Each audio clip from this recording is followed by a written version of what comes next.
মিজান আবার আসবে, বিজয়ীর বেশে আসবে।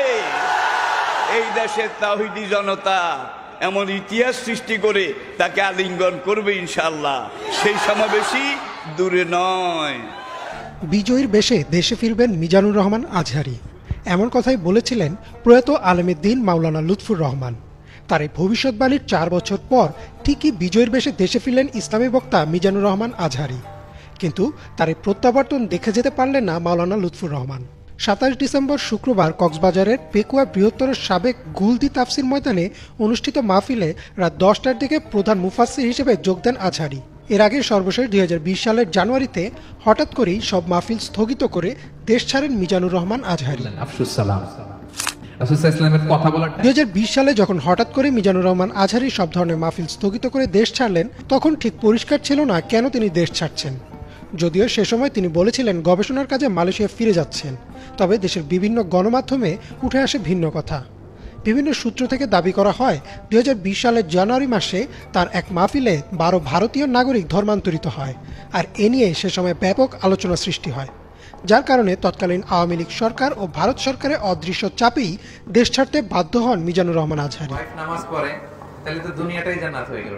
আজহারীর ভক্তরা জানান তিনি অত্যন্ত সাহসী ও জ্ঞানী একজন বক্তা। মাহফিলে বক্তব্য দেওয়ার সময় তিনি কাউকে ভয় করতেন না, সবসময় সত্য ও ন্যায়ের কথাই বলতেন, যার কারণে শুধু আওয়ামী লীগ না, বিভিন্ন ভণ্ড পীরদের চক্ষুশূলে পরিণত হয়েছিলেন তিনি। 2020 সালে 12 সদস্যের হিন্দু পরিবারটি যখন ধর্মান্তরিত হয়, তখন সেই 12 জনকেই আটক করে পুলিশ, আর তৎকালীন সরকারের ধর্ম প্রতিমন্ত্রী মাওলানা আজহারীকে জামাতের ট্যাগও দেন। মিজানুর রহমান আজহারী 1990 সালের 26 জানুয়ারি ঢাকার ডেমরায় জন্মগ্রহণ করেন। তার পৈতৃক নিবাস কুমিল্লার মুরাদনগরের পরমতলা গ্রামে। তিনি ডেমরার দারুন নাজাত সিদ্দিকিয়া কামিল মাদ্রাসা থেকে 2004 সালে দাখিল পরীক্ষায় জিপিএ 5 পেয়ে উত্তীর্ণ হন। 2006 সালে আলিম পরীক্ষায় তিনি পান গোল্ডেন জিপিএ 5। 2007 সালে ইসলামিক ফাউন্ডেশন আয়োজিত মিশর সরকারের শিক্ষাবৃত্তি পরীক্ষায় প্রথম স্থান অধিকার করে মিশরের আল আজহার বিশ্ববিদ্যালয়ে আন্ডার গ্র্যাজুয়েট করার জন্য মিশরে যান। আল আজহার বিশ্ববিদ্যালয়ে মিজানুর রহমান আজহারী ডিপার্টমেন্ট অফ তাফসির অ্যান্ড কুরআনিক সায়েন্স থেকে 2012 সালে শতকরা 80% সিজিপিএ নিয়ে স্নাতক সম্পন্ন করেন। 2013 সালে তিনি মালয়েশিয়ায় অবস্থিত গার্ডেন অফ নলেজ খ্যাত ইন্টারন্যাশনাল ইসলামিক ইউনিভার্সিটি থেকে উচ্চ নাম্বার সহ মাস্টার্স শেষ করেন। এছাড়াও পবিত্র কোরআনে এমব্রিওলজি বা ভ্রূণতত্ত্ব বিষয়ে তিনি এমফিল করেন এবং একই প্রতিষ্ঠানে তিনি পিএইচডির জন্য মনোনীত হন।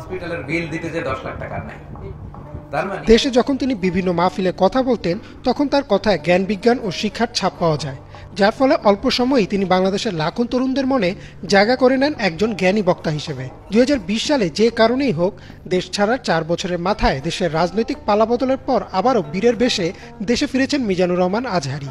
তার এই প্রত্যাবর্তনে তাকে আনন্দের সাথেই স্বাগত জানায় দেশের মানুষ।